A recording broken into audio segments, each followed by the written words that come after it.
Buen día, pues la idea es continuar con la lección de rodamientos. En este caso, de hecho, trataría de explicar el tema de rodamiento de rodillo cónico, pero pensaría que tal vez nos da tiempo también de explicar el tema de bujes.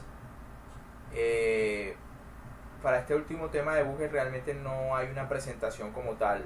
Sin embargo, no quería básicamente pasar por el tema de elementos rodantes sin incluir los bujes, que pues precisamente no tienen un elemento rodante, pero sin embargo sí cumplen la misma función de un rodamiento. Solamente que me voy a limitar a la selección según catálogo de SKF,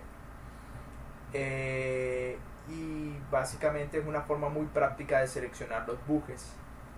En cuanto a por qué no doy el tema teórico de lubricación, el problema es que ese tema tiene que ver más con la parte de lubricación más que con el elemento buje. Entonces va más a la parte hidráulica y de fricción y lubricación, y de hecho va de la mano de mecánica de fluidos y conceptos relativos a esa materia, lo cual lo hace muy denso, aparte de que tomar el tiempo para explicar eso pues no nos daría el tiempo de abarcar las demás unidades. De todas maneras, son libres de consultar los temas de lubricación tanto en el libro de Norton como el Shigley, pero yo pues en lo personal nunca incluyo ese tema.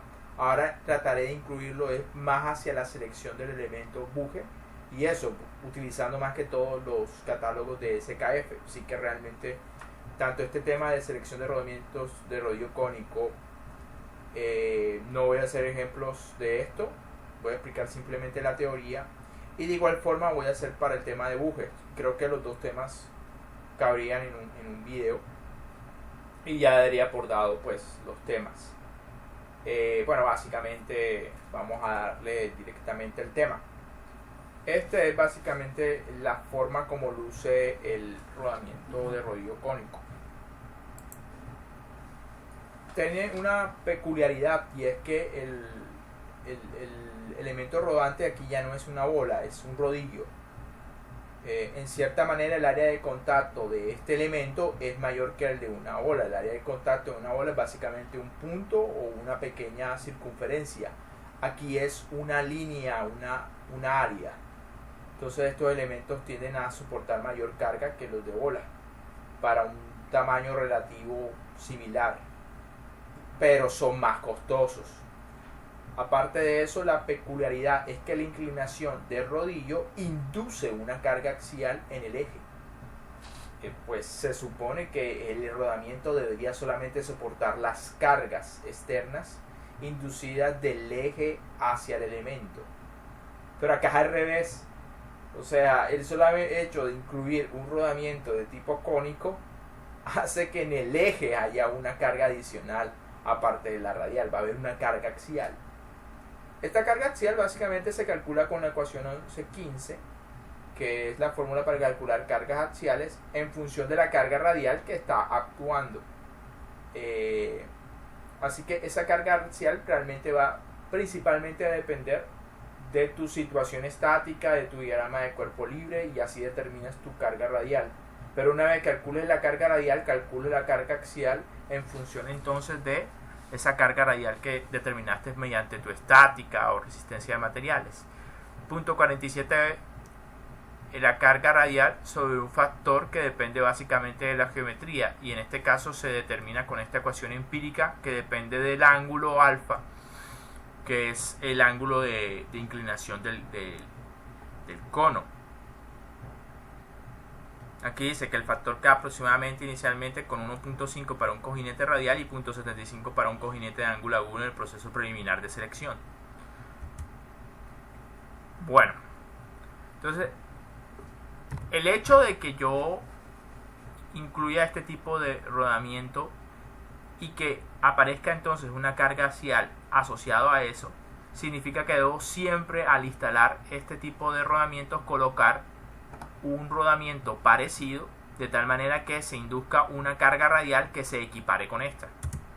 Así que esto siempre lo instalan por pares.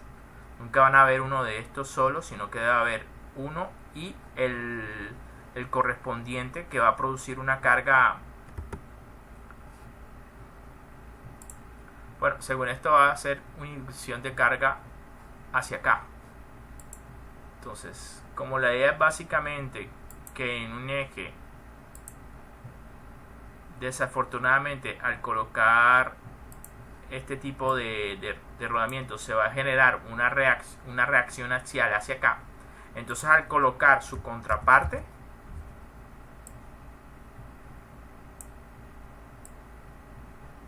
voy a generar otra reacción axial que en teoría medio compensa esta otra. Algo así como para que se anulen estas cargas axiales que se han inducido dentro del sistema. Ahora, eso realmente depende de qué carga radial tenga este otro, pero básicamente esa es la idea de la instalación. Pero entonces también se vuelve peligroso el hecho de que no puedes instalar esto como te dé la gana. Si lo instalas como te dé la gana, por ejemplo, si hubiera, vamos a,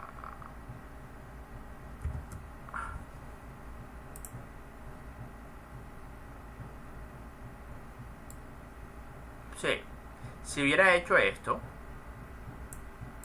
vamos a concentrarnos en esta imagen por un momento.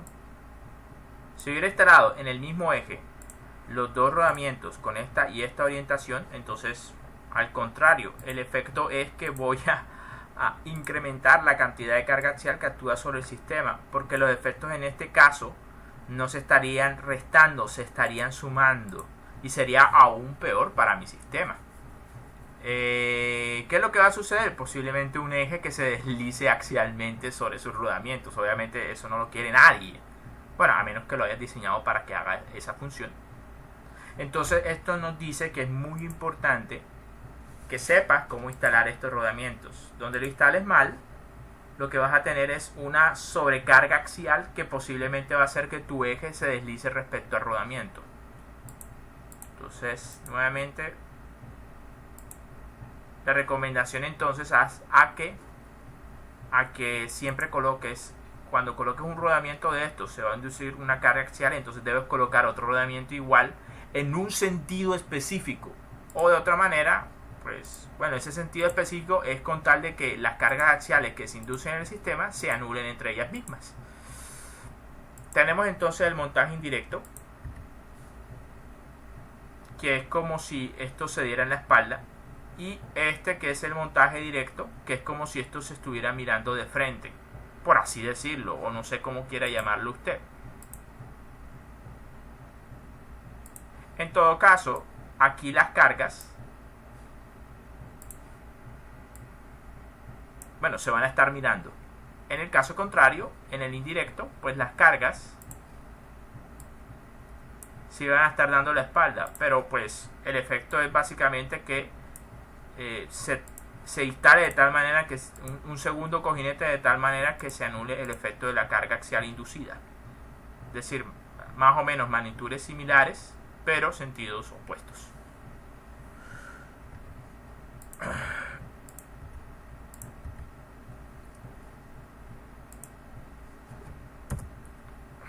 Ahora, el cálculo de vida asociado a estos rodamientos es ligeramente más complicado. Tiene en cuenta más factores. Mientras que en el caso pasado, ¿lo recuerdan? Vamos a devolvernos.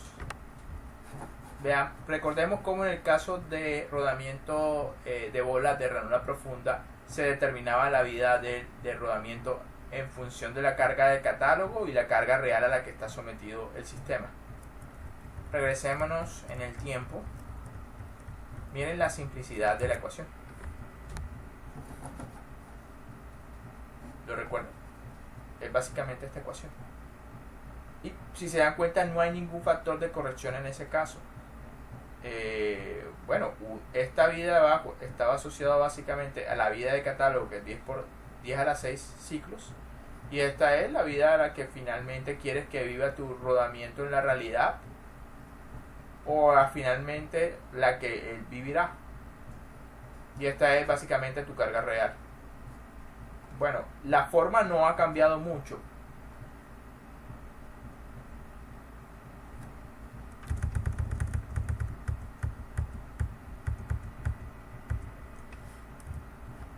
¿Sí? Si se dan cuenta, pues es básicamente más o menos la misma expresión. Pero hay unos factores de corrección. Por ejemplo, este factor A1 tiene que ver con la confiabilidad estadística de que si el rodamiento falla o no falla. El A2 es un factor relacionado con el material del cojinete.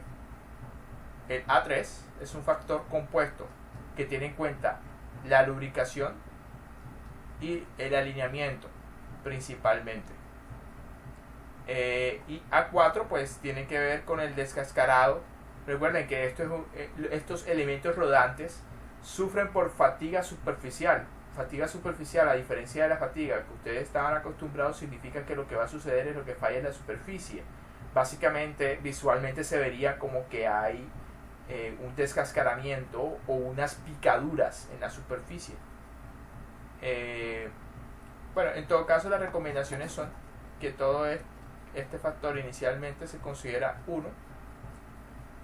A2, A3K y A3M se consideran también 1. Y básicamente, pues aquí se concentran principalmente en trabajar en el factor de corrección asociado a la lubricación principalmente. Entonces, básicamente eso es la diferencia. La diferencia con respecto a los casos anteriores es que aquí le tienes que parar mucha bola a la manera como instalas los rodamientos. Siempre debe ir por pares. Y la razón de la que debe ir por pares es porque hay una carga axial inducida por la inclinación del rodillo, y debes colocar entonces otro rodamiento de tipo cónico de tal manera que ese induzca una carga axial que se equipare con esta. Entonces ya hay una primera afectación desde el punto de vista de la instalación. Pero adicionalmente, en cuanto a los cálculos, pues hay una diferencia sustancial en que aquí se toma en cuenta unos factores de corrección a la vida o a la carga, como lo quiera ver, entre los cuales está la confiabilidad estadística. De hecho, para ranura profunda también hay cálculos asociados a confiabilidad estadística, solamente que no lo expliqué porque hace más enredado pues el tratamiento de todo esto. Una recomendación en general es sobredimensiones en esos casos el problema. Y aquí toma principalmente un factor asociado con la lubricación que tiene en cuenta la velocidad y la temperatura de trabajo. Entonces vamos a concentrarnos principalmente en eso.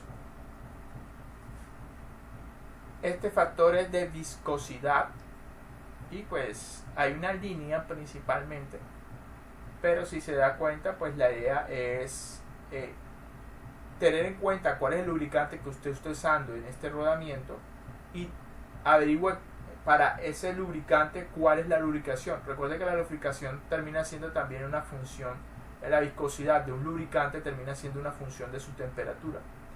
En este caso, básicamente la idea es que usted ingrese a este gráfico con la viscosidad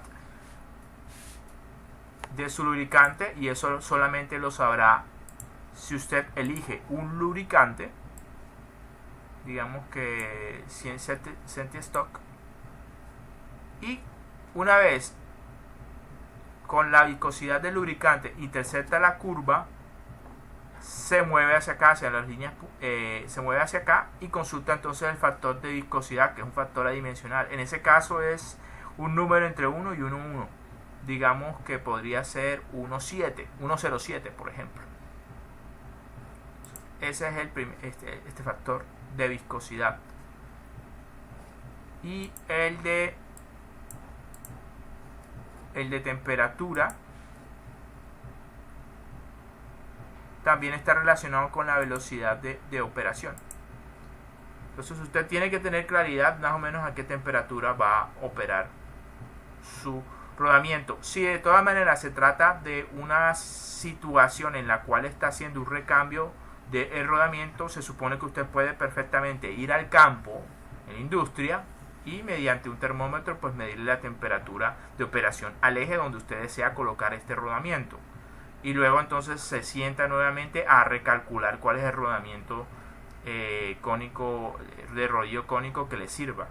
En todo caso, en este caso usted entraría con la velocidad en RPM, en este caso debe ser alrededor de 1250 RPM, que es esta línea puntual. Digamos que usted fue al campo y midió su temperatura, que en este caso son 90 grados centígrados, y se vino para acá. Y el factor de corrección en ese caso está entre 0.5 y 1. Yo diría que debe ser 0.6, 0.7, 0.8, 0.75. Es básicamente el que se lee acá. Es un factor adimensional. Entonces, me regresaría acá, introduciría el factor que tiene que ver con la temperatura y velocidad de giro de mi eje, y este que tiene que ver con la viscosidad del lubricante que he utilizado, y determine entonces el factor de corrección A3. Eso sin meterme, suponiendo entonces que los otros son 1, ahí entonces quedaría completamente determinado a que es igual A3. A4 pues se recomienda que sea aproximadamente 1. A2 tiene que ver con el material del cojinete, lo vamos a iniciar como 1, y A1 ya es un parámetro estadístico.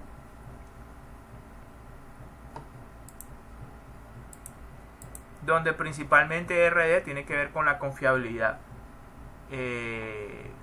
La confiabilidad del rodamiento, de la falla de rodamiento.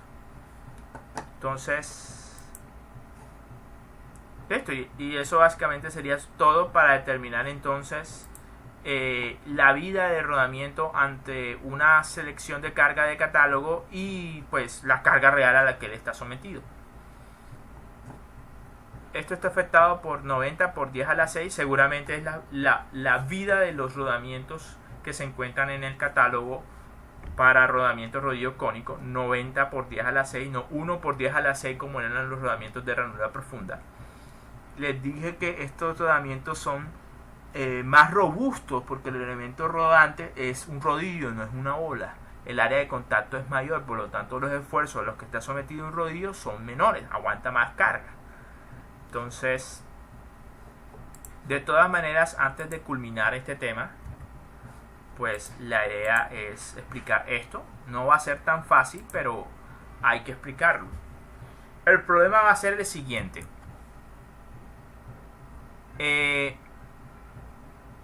Se supone en cierta manera que usted va a seleccionar este tipo de rodamientos porque de entrada hay una carga axial en el sistema. Vamos a colocar al lado una situación problemática. Me disculpan si de pronto pues imagínate que este es un eje y voy a colocar justo en el centro algo que va a ser supuestamente un engrane. Vamos a cambiarle el color y pues si se acuerdan de lo que les explicó Cervantes, o no sé si otro profesor, no sé si de pronto les alcanzó a dar el profesor Michael, supongan que entonces esto es un rodamiento de tipo helicoidal. Los rodamientos de tipo helicoidal pues tienen una curiosidad porque ellos en sus dientes tienen una inclinación, no son de dientes rectos, sino que tienen una inclinación así. Entonces digamos que por acá está el otro rodamiento, el otro engrane.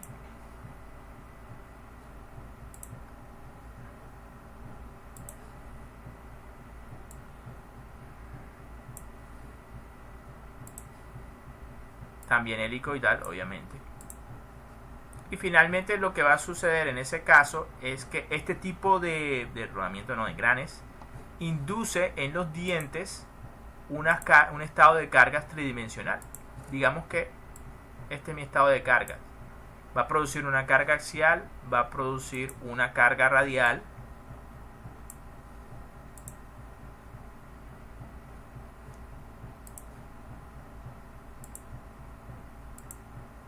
y va a producir una carga tangencial, que obviamente debe existir porque de lo contrario no hay una transmisión de potencia. Los elementos de transmisión de potencia generalmente, sobre todo los que tienen formas circulares como engranes, poleas, la transmisión de potencia siempre se da gracias a una carga tangencial. Las cargas radiales y axiales realmente no tienen contribución de ningún tipo desde el punto de vista de potencia, al menos en estos sistemas rotativos.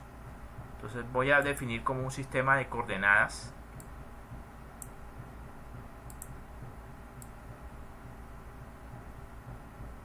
Entonces vamos a definir el sistema de coordenadas. Este va a ser Y. Perdón, X no, Y.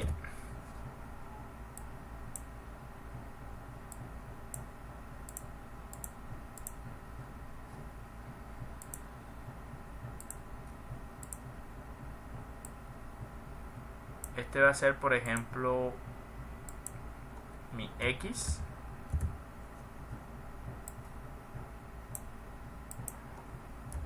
Y vamos a tratar de representar esto mediante, pues, una especie de sistema coordenado en 3 dimensiones, pero aquí en el plano bidimensional.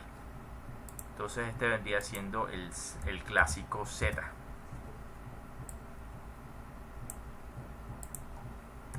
Z. Entonces aquí falta la carga tangencial.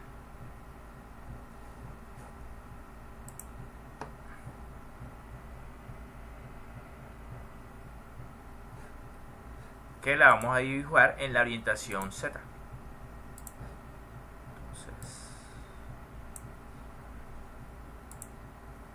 vamos a dejarlo verde. Y miren, está así como, bueno, más o menos.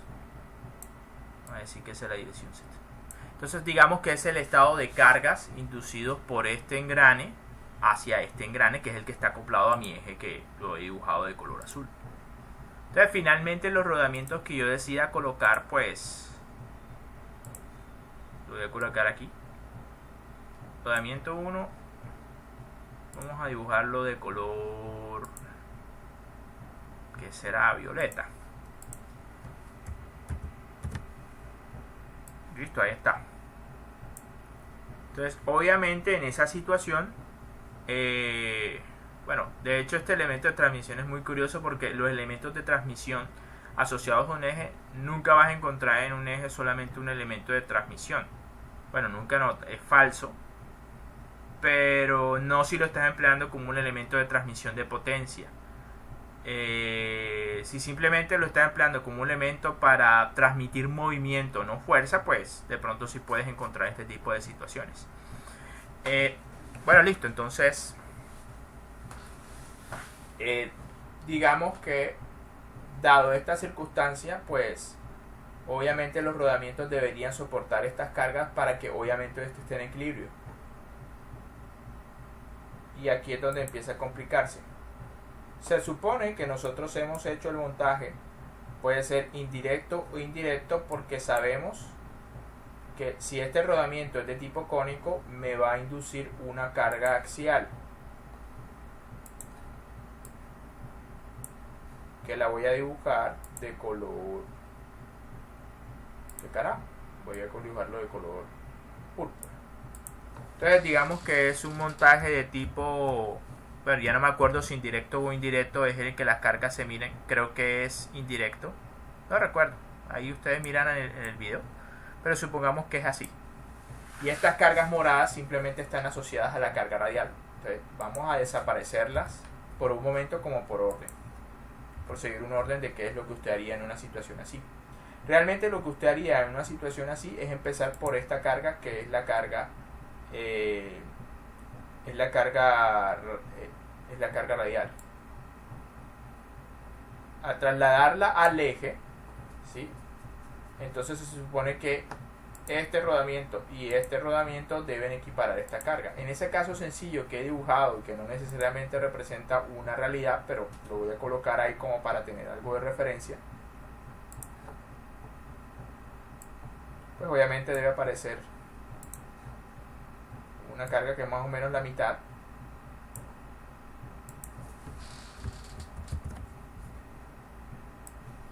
y otra carga aquí que es más o menos la mitad que equiparan a esta.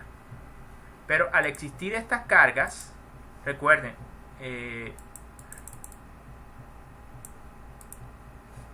lo que le había mencionado, se induce automáticamente una carga axial por medio de esta fórmula, que es igual a la carga radial presente en el rodamiento 0.47 veces entre K, que es un factor que es dependiente del ángulo o la orientación del cono de rodillo. Entonces,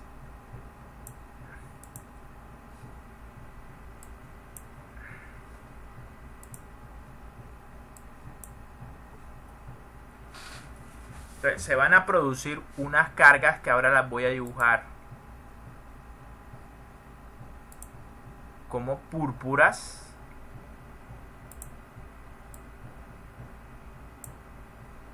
Voy a dibujar la púrpura.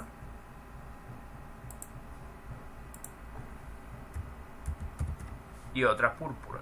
Pero esta carga púrpura son las inducidas por estas cargas radiales. En ningún momento pues hemos hablado de verdad realmente de esta carga axial, que es la que tienen que soportar. Recuerde que yo podría transportar el efecto de esta fuerza acá. De hecho, al transportarla al eje, ¿qué obtengo? Obtengo que también hay un momento flector ahí. Es decir, esa carga trataría de hacer cabecear al...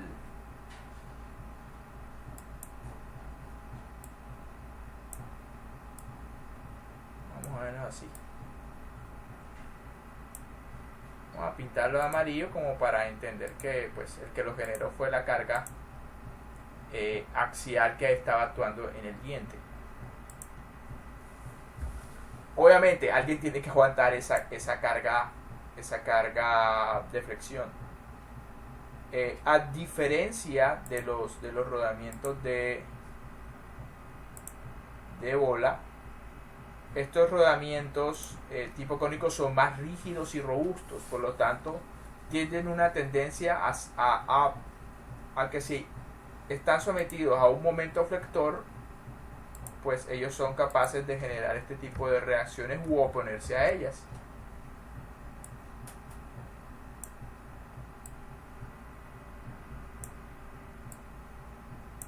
O sea, podría haber una generación tipo momento en estos rodamientos y comportarse como unas especies de empotramientos.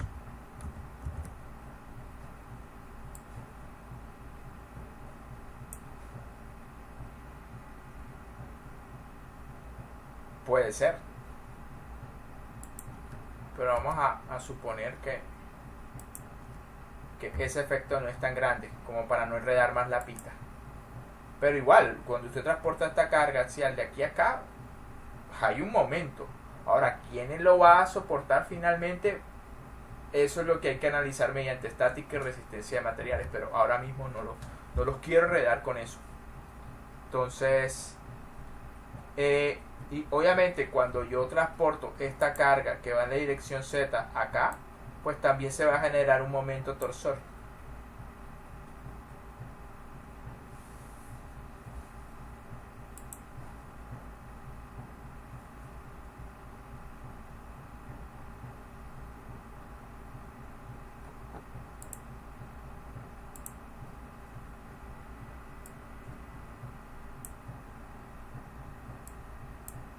Hay un momento torsor asociado a este eje.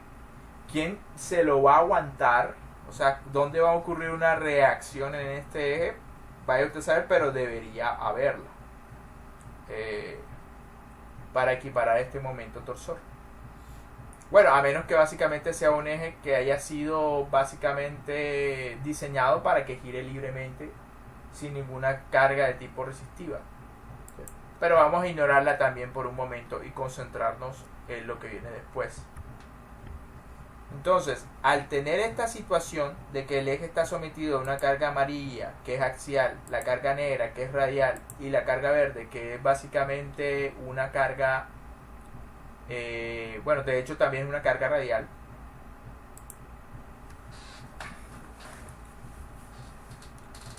pues nos damos cuenta que todo empieza a complicarse. Pero igual, ya yo les dije cómo lidiar con esto. Bueno, como los rodamientos son los que tienen que soportar esta carga radial verde,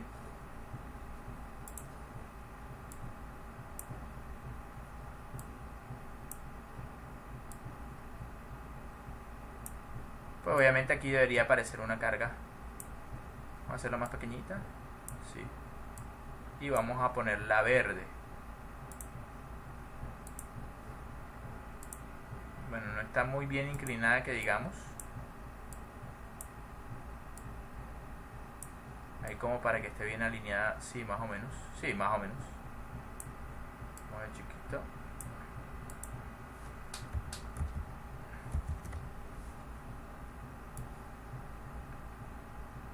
Esta está. Entonces, yo les he dicho que no era tanto problema. ¿Por qué? Porque si tú tenías dos cargas radiales, esta es una radial y esta otra carga radial que está actuando sobre el rodamiento, tú podías determinar la carga radial equivalente de estas dos. Y esa carga radial equivalente de esas dos es la que vas a utilizar para calcular esta carga axial inducida, según esta fórmula.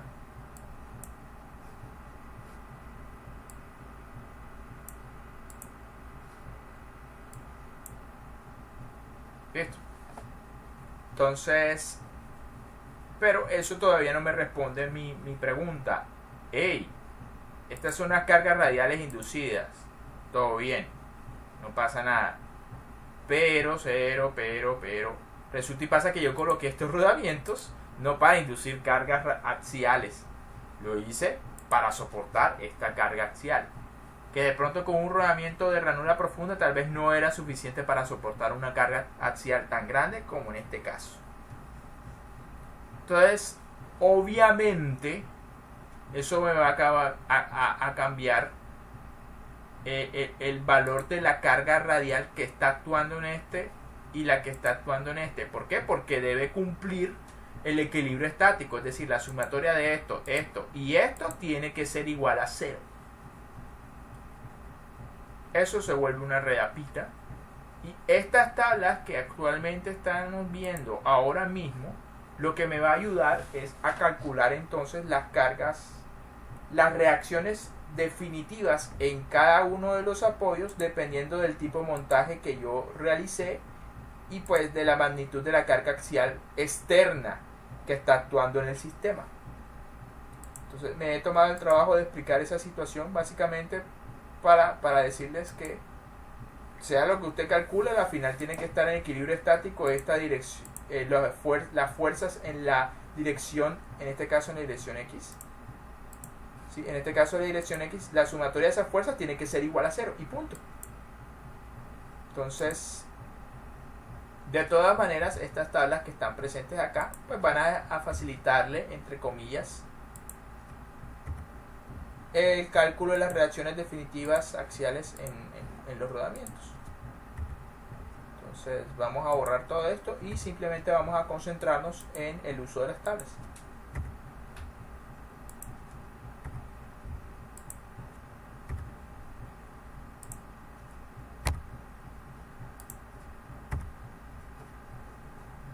Esto está complicado, vamos a hacerlo más pequeño así.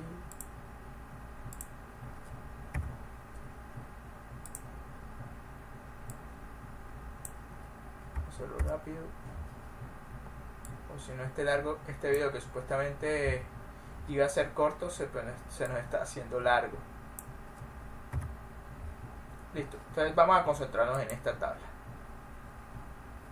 Entonces, de entrada, en el diseño usted tiene una decisión que tomar: o hace el montaje indirecto o hace el montaje directo. En ese caso asocian a ese montaje a un parámetro adimensional llamado M, que tiene que ver con la dirección del montaje. En este caso, en el indirecto, está asumiendo entonces que ese parámetro adimensional M es igual a menos 1. En el caso de que el montaje directo sea el que elija es directo, entonces vamos a decir que M es igual a 1. En estos dibujos FRB, bueno, este es básicamente el cojinete B y este es el cojinete A. entonces los subíndices A y B mayúscula estarán asociados a mi rodamiento A o B. En este caso FRA representa la carga radial en el cojinete A y la carga radial en B. ¿Cómo la calcula? Pues en una situación como la que le planteé anteriormente, básicamente determina por estática las cargas radiales en la dirección vertical y horizontal, y a partir de esas dos cargas determina una radial equivalente. Esta es la que se va a trabajar ahí. Y estas son entonces las fuerzas axiales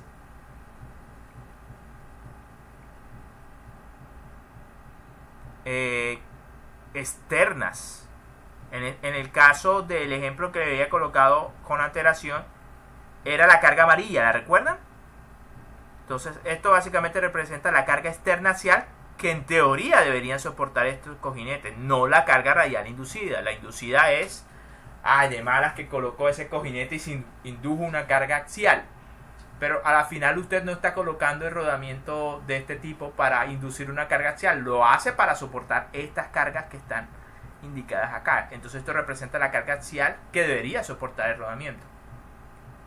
Entonces lo que se hace es determinar una condición de empuje con estas ecuaciones, y si se cumple, entonces determina las cargas radiales equivalentes dinámicas de esta manera y la carga de empuje axial en el rodamiento A y B con estas ecuaciones. ¿De qué me sirve? Bueno, estos rodamientos básicamente, al igual que en el caso anterior, usted ingresa en el catálogo con cargas radiales equivalentes, no con cargas axiales, sino con cargas radiales. Entonces esto te va a servir primero para calcular las cargas radiales equivalentes dinámicas, tanto para el rodamiento A como para el rodamiento B, dependiendo de mi condición de empuje. Listo. Entonces veamos qué es lo que significa la condición de empuje. Miren, si se acuerdan de esta fórmula, esta básicamente es la carga axial inducida en el rodamiento A. Entonces, ¿qué es lo que me está diciendo? Si la carga radial axial inducida en el rodamiento A es menor o igual a la diferencia de la axial inducida menos la carga axial externa, entonces con estas ecuaciones es que voy a determinar mis cargas axiales en cada uno de los rodamientos. Note que en ese caso entonces para el rodamiento B la única carga axial es la que induce la carga radial, mientras que en el rodamiento A obedece básicamente a un equilibrio estático en la dirección X. Y bueno, determina las cargas radiales equivalentes para el rodamiento A como el 40% de la carga radial en A más un factor KA, que es el mismo que aparece en la parte del denominador de la fórmula de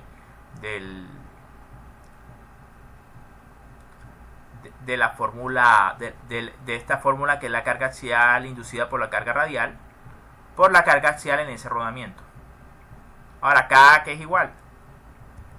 Bueno, señores, regrese y recuerda que es una fórmula en función del ángulo. Aquí dice que para el proceso iterativo puede arrancar con un cojinete casi radial 1.5, es decir, con un ángulo que es prácticamente un ángulo alfa que es prácticamente 0, y para uno que esté muy inclinado puede ser 0.75 ese valor de K. O sea, oscila entre 1.5 y 0.75.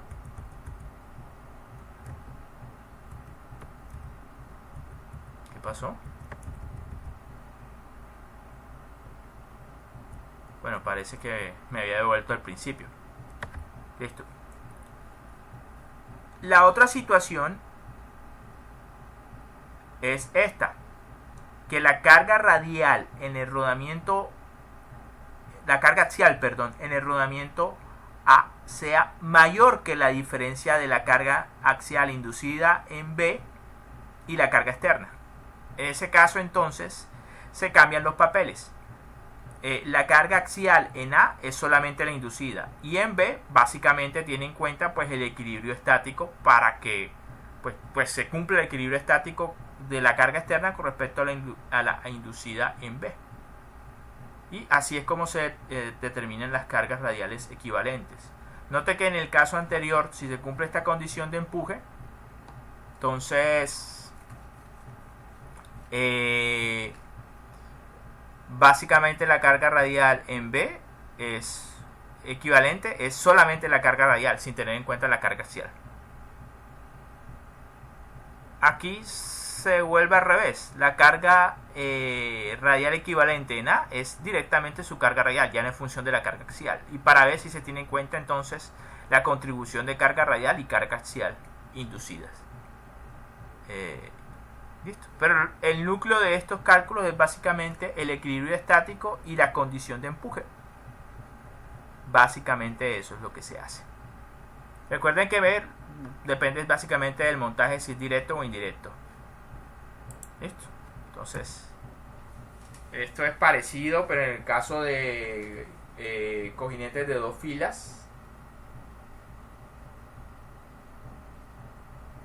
Y bueno, ya ustedes básicamente analizarán qué se hace en ese caso. Si se dan cuenta, pues en esta situación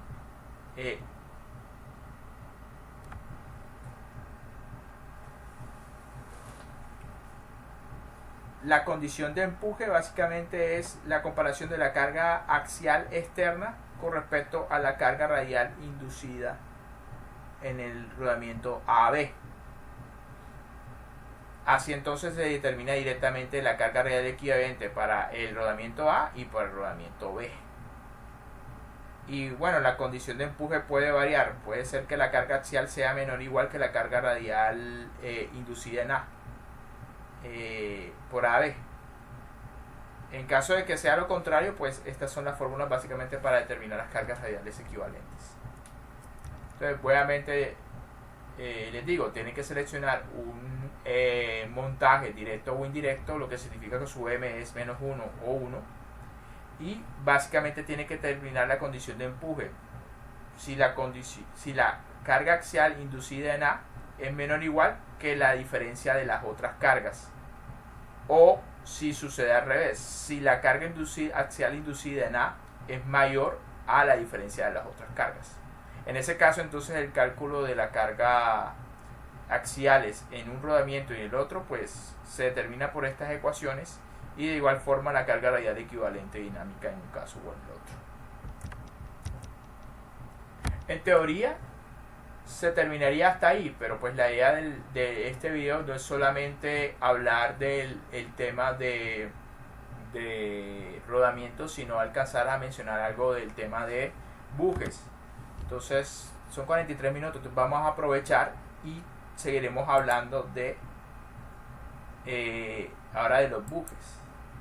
Estos son básicamente los elementos, los rodamientos, y pues se llama así porque tienen dentro un elemento rodante que puede ser una bola o puede ser un rodillo.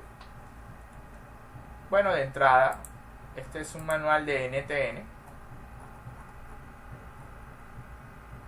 De entrada, miren que el buje es básicamente un tubo. Un tubo que tiene una superficie muy lapiada, muy maquinada, de tal manera de que es muy liso. Algunos de estos bujes incluso tienen materiales que son muy buenos para reducir la fricción, como el bronce tal vez, pero hay otras aleaciones especiales. Hay algunos que incluso dentro de su estructura interna tienen el lubricante, algo de aceite, y básicamente eso ayuda a que sea liso el desplazamiento del eje con respecto al buje. Pero si se acuerdan en las recomendaciones de la presentación, pues de rodamientos,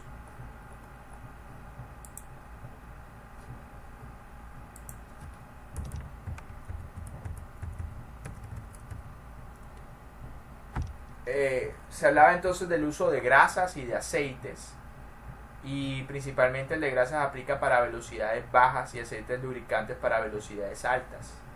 Entonces, en el caso de bujes, hay algunos rodamientos que no necesitan básicamente lubricación.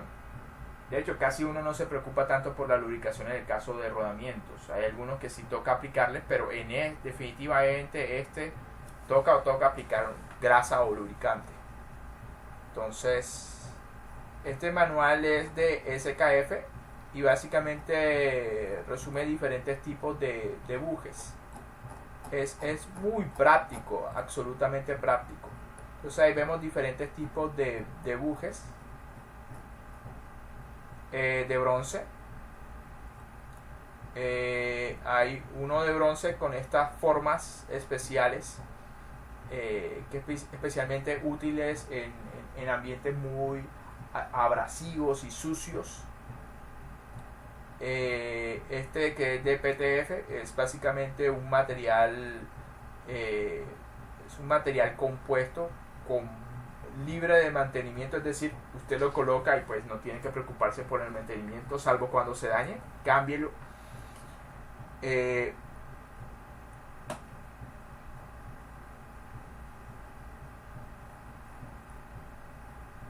Este es Bond Composite, es una especie de compuesto que tiene como base acero inoxidable. Uno de poliamida, básicamente cuando hay presencia de químicos que son muy agresivos con los metales. Obviamente pues los plásticos tienen esa característica que con ciertos químicos pues son muy inertes y no reaccionan. Y este es hecho un material compuesto tipo laminado, pero básicamente lo importante acá, no nos vamos a entrar en mucho detalle, es en las características generales de los rodamientos, y se encuentran tabulados. Entonces va directamente a hablar de la tabulación. Entonces me gustan más estas tablas que permiten hacer una selección más a nivel cualitativo, al igual que en el caso de NTN, que había una tabla para seleccionar el tipo de elemento rodante dependiendo de las características. Esto es de NTN, y realmente lo que tienen que en cada una de las filas hace una descripción de una condición de operación de cada uno de las columnas que representan un diferente elemento rodante. Entonces, de igual forma, pues en elementos rodantes lo que le paraban bolas es el tipo de carga, si la velocidad era alta, si había mucho ruido, vibración, si iba a tener baja fricción, si iba a ser muy rígido, lo que significa el que sea rígido es que pueda soportar momentos flectores como si fuera una especie de empotramiento, si permite desaneamiento o no lo permite, y si tiene partes separables o no. Es decir, se dañó el rodamiento, tocó cambiarlo todo, o por otra parte, si solamente se dañó una parte del rodamiento, cambie solamente esa parte del rodamiento. En el caso de bujes, pues aquí vemos si tiene características de autolubricación. Para los de bronce dice que no. Para los de bronce sinterizado, pues ya les dije que a veces en su propia estructura tenía el lubricante, que ante de pronto temperaturas él iba como sudándolo, por así decirlo.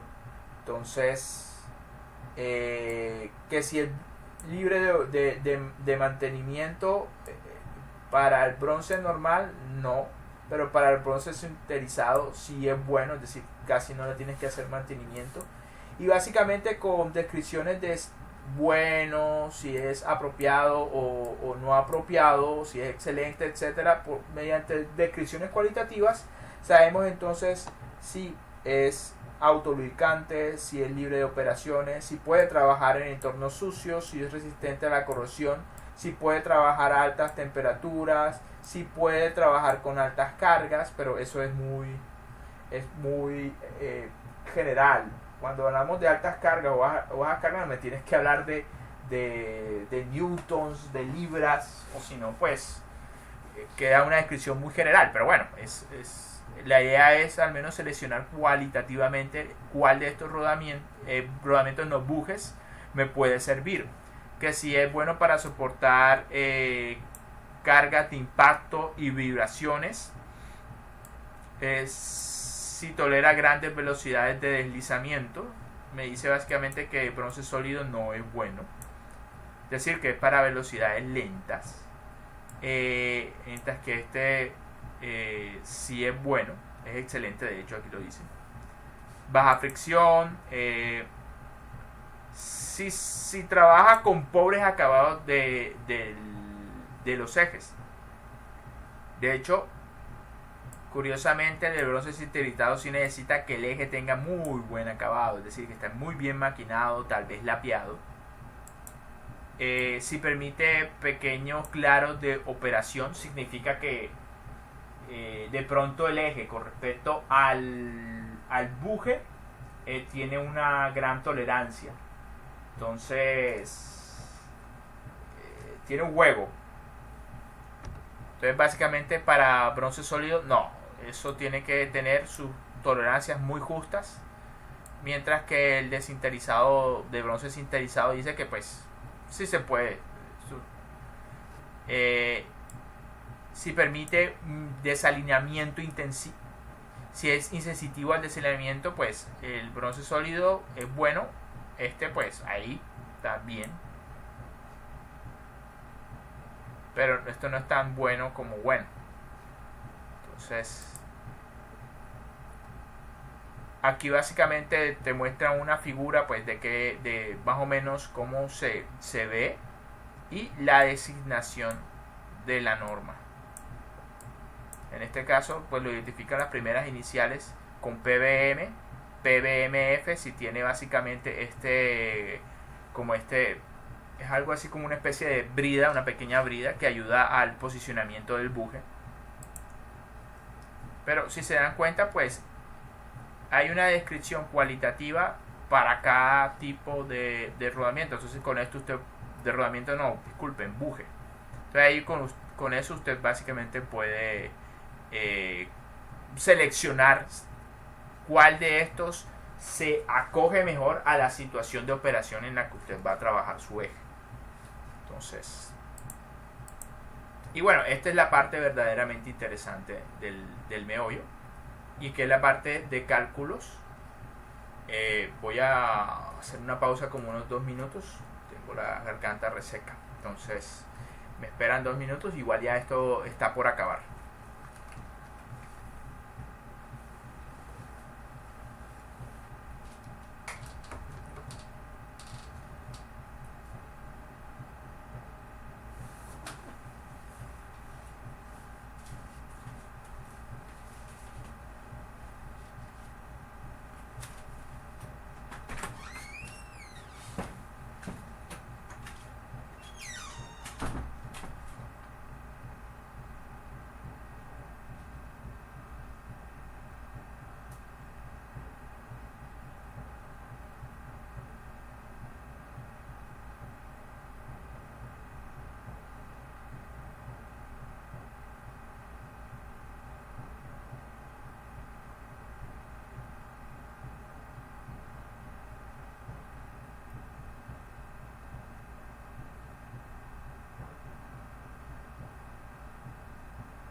Bueno, ya volvimos.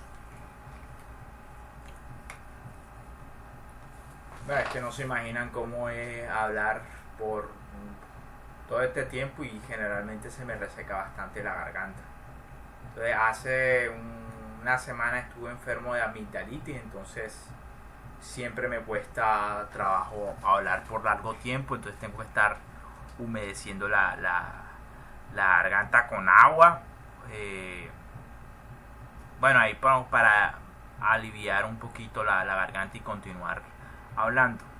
Entonces esta es una parte muy importante, y de hecho me parece que esta está mejor sintetizada que en el caso de los rodamientos. Por ejemplo, está muy sintetizada esta parte que casi no he hablado, sin embargo es muy y absurdamente importante. Tanto es importante que es algo que cualquier ingeniero que está en la industria es de lo que más se queja cuando tiene que mandar a fabricar ejes o maquinar algo que va a ir acoplado a un eje, y son las tolerancias del eje. En un plano, como ustedes ya se acordarán cuando lo vieron con Cervantes,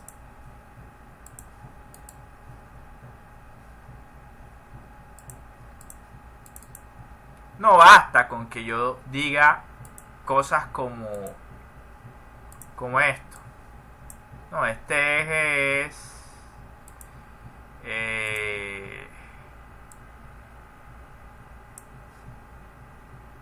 este eje es de 10 milímetros.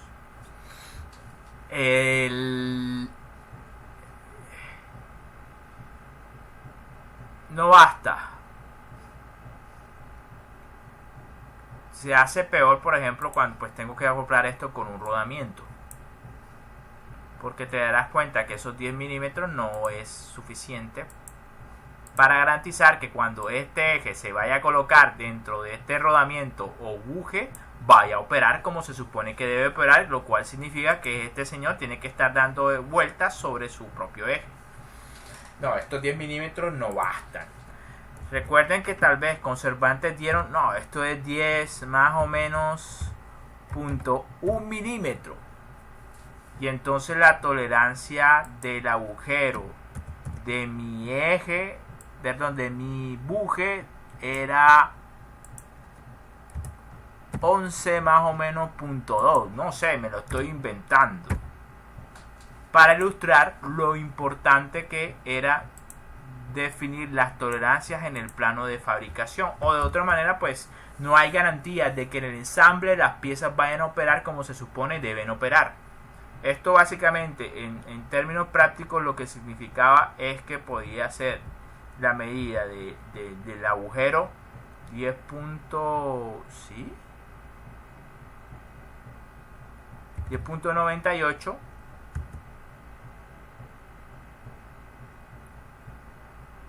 a 11.02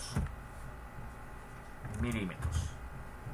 Entonces, cuando digamos que esto no sea necesariamente un buje, sino una pieza que va a acoplar ahí, y tiene su agujero y debe entrar entonces o cazar acá.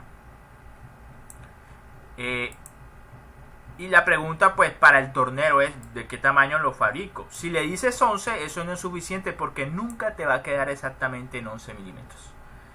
Él maquina hasta que le dé un valor. Es mejor que le especifiques esto de esta forma, porque de esta forma entonces él sabe que la medida le tiene que quedar en un rango de medidas. Entonces, si le queda exactamente en 10.99 milímetros, en este caso, en teoría está dentro de tolerancias y el maquinado de esta pieza estaría bien. Lo mismo aplica para el eje. En este caso, si yo especifico la medida del eje de esta manera, esto lo que significa es que puede ser 10.1 a 9.9. Y la medida tiene que quedar entre esos valores para que esté bien. Bueno, resulta y pasa que la información para rodamientos es demasiado amplia para consultar lo que tiene que ver con tolerancias. Y es bueno que sea amplio, pero eso enreda bastante.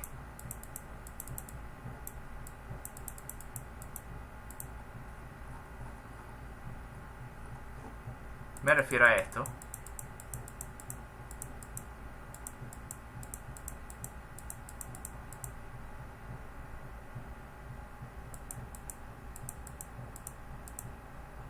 Me refiero a las tolerancias de los rodamientos.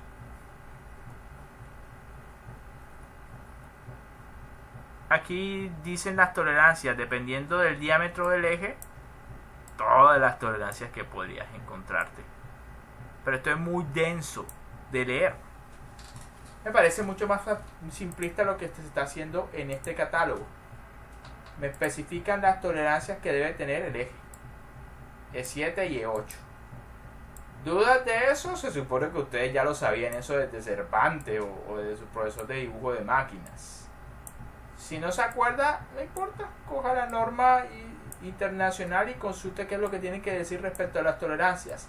Esta combinación de letra y número significa, en términos prácticos, más o menos tanto para especificar cuál es el valor más pequeño del agujero o el más grande, y lo mismo para el eje, cuál es el tamaño más pequeño del eje, 9.9 o 10.1. Entonces, listo. Entonces, estas básicamente son las tolerancias del eje, las tolerancias de la carcasa, H7, H7, H7. O sea, puede ser del buje. Y te dan también recomendaciones respecto a qué rugosidad debe tener el eje, de tal manera que le funcione para este rodamiento, para este buje, para este buje, para este buje, para este buje. Para rodamientos también tiene que pararle bolas. En alguna parte de este inmenso catálogo de 411 páginas seguramente te darán recomendaciones de cuál es el acabado o rugosidad superficial que debe tener tu eje. De lo contrario, lo que corre el riesgo es que te termine dañando el eje de rodamiento, o viceversa, el rodamiento va a terminar dañando el eje porque de pronto este tiene una superficie muy rugosa, o de pronto no es tan rugoso, o de pronto es demasiado liso para la rugosidad del rodamiento. Entonces, párele bolas a esos detalles. Aquí en los bujes parece que son mucho más prácticos y te especifican aquí en esta tabla, pues a grosso modo, cuáles son las rugosidades permitidas en el eje. Durezas del eje. Esto también es muy importante. Aquí te lo expresan en dureza Brenner, hard Brenner. Para este tipo de rodamiento, sólido de bronce en 365 y 400 H Brenner, sintetizadora de bronce de 200 a 300, de 150 a 400, y así sucesivamente para cada tipo de buje. Se recomienda entonces también una dureza del eje. Que cómo logra la dureza, pues selección de material, o en su defecto también tratamiento térmico superficial. ¿Qué cuál?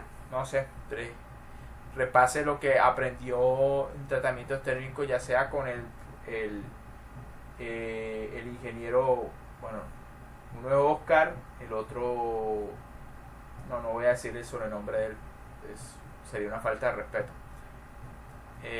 no me acuerdo del nombre, pero bueno, yo sí me acuerdo del sobrenombre, de cariño le llamamos el checa. Entonces, bueno, en todo caso,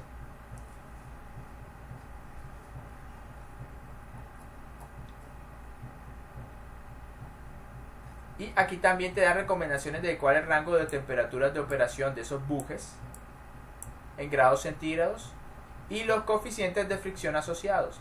Lo cierto es, creo que les mencioné que los coeficientes de fricción en el caso de cuál, en el de los rodamientos, es muy bajo, el orden de 0.01, 0.05, 0.005, es demasiado bajo el coeficiente de fricción en elementos rodantes. En este caso no es tan bajo. Como se dan cuenta, pues tenemos un decimal, en el mejor de los casos, si acaso 2 décimas. Pero generalmente los coeficientes de fricción de los bujes son más altos que los coeficientes de fricción de los elementos rodantes, de los rodamientos.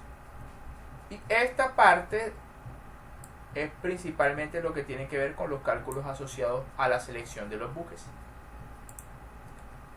Vamos a tener algo llamado carga permisible en newton sobre milímetro al cuadrado. La carga estática, como se dan cuenta, siempre es mayor a la dinámica, a diferencia de lo que sucedía en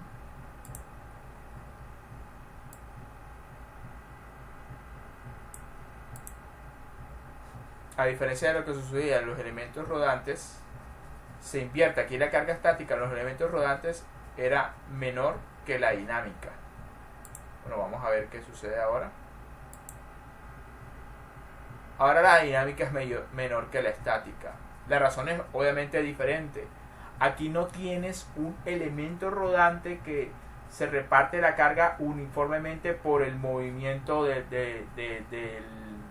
elemento rodante. No. Aquí tienes una superficie cilíndrica y ya. Entonces, básicamente, esa es una de las diferencias sustanciales.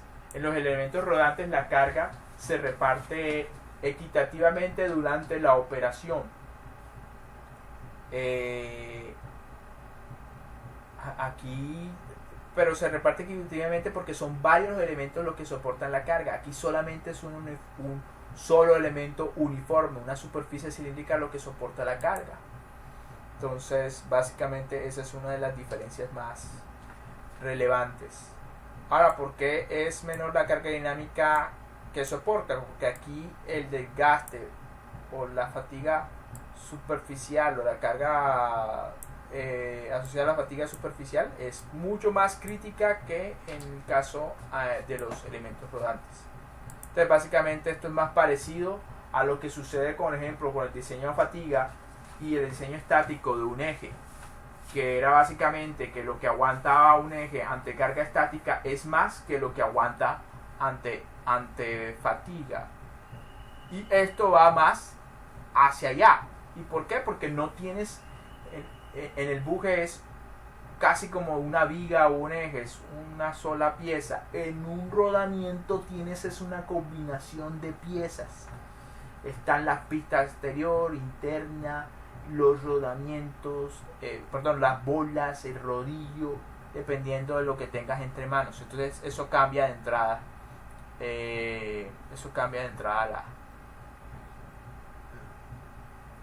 Cambia de entrada básicamente, pues eso.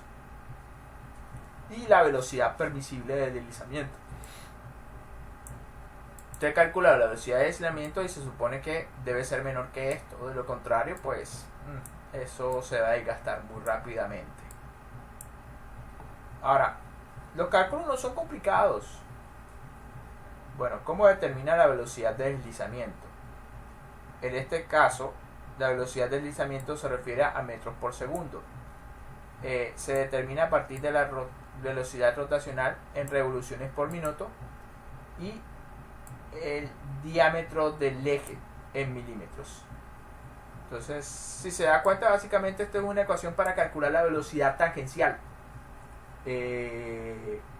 La velocidad tangencial asociada al giro. Recuerda que es igual a la velocidad tangencial al radio por la velocidad angular. Entonces, la velocidad angular, ¿dónde está? En las n, que son las RPM, y estos seguramente son factores de conversión.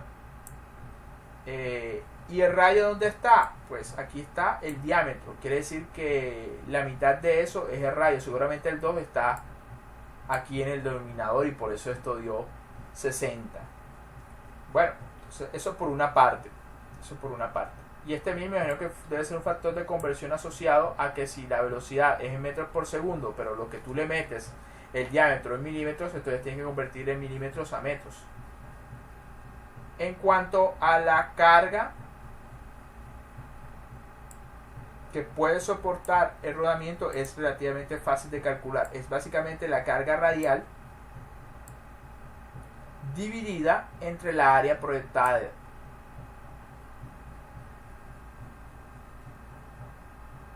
donde D es el diámetro y B es el ancho. Con D minúsculo me refiero entonces a la medida acá, y B es básicamente esta distancia de acá, el ancho de rodamiento. En este caso el ancho del buque. Entonces, ya lo demás es básicamente una comparación con gráficos de barras, a ver quién es mejor, quién es peor, etc. Entonces damos cuenta que los que pueden soportar mayor carga son básicamente los bujes de PTFE y POM. Eso es básicamente lo que soporta mayores cargas. Vemos cuáles pueden tolerar mayores velocidades de deslizamiento. Los de bronce sinterizado. Y así usted va viendo básicamente las características de cada uno de estos. Entonces eso es todo lo que tengo que decirles. Ya lo demás es básicamente lo que aparece en el catálogo sobre las dimensiones, que son principalmente el diámetro del eje, que aquí se utilizan como D minúsculo, el diámetro exterior del buje y el ancho. Bueno, pero para el cálculo, ¿cuáles me interesan? El diámetro del eje y el ancho. Básicamente eso es. Y ahí está la denominación, así como usted lo pediría a un proveedor de SKF. Deme un buje PBM 051006M1, donde esas dimensiones, esos números lo que representan son las dimensiones 5, 10, 6. Ahí está. 05, 10, 06. Listo. Y con esto cumplo con haberles dado... vuelvo y digo, aquí en alguna parte de este inmenso catálogo de 411 páginas va a encontrar algo respecto a las tolerancias, como de hecho se lo estoy mostrando acá, y seguramente también va a encontrar algo respecto a la rugosidad y dureza del eje. Solamente que tiene que leer bastante. No se lo voy a dar masticado esta vez. Lea. Entonces,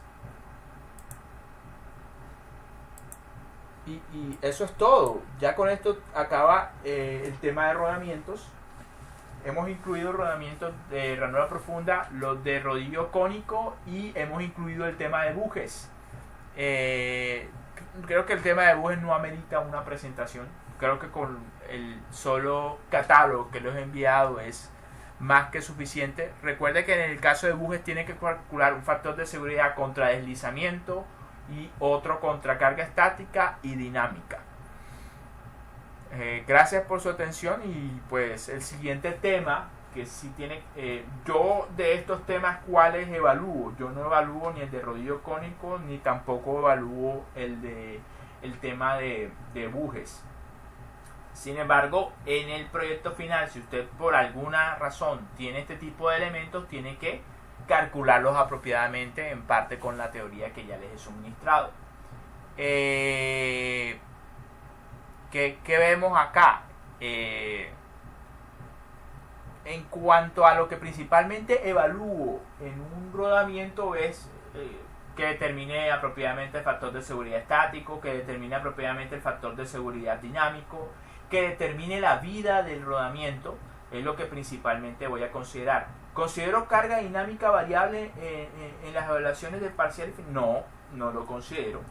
Pero en el proyecto final, si se presenta la oportunidad, sí te toca hacer estos cálculos.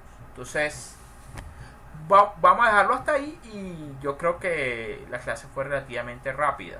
Entonces, gracias por su atención. El siguiente tema debería ser elementos de transmisión flexible. También va más parecido a la utilización de catálogos para la selección del elemento de transmisión. Entonces, y los ejemplos están directamente incorporados en la presentación. Entonces va a ser un tema muy ameno para poder explicar. No vamos a guardar nada.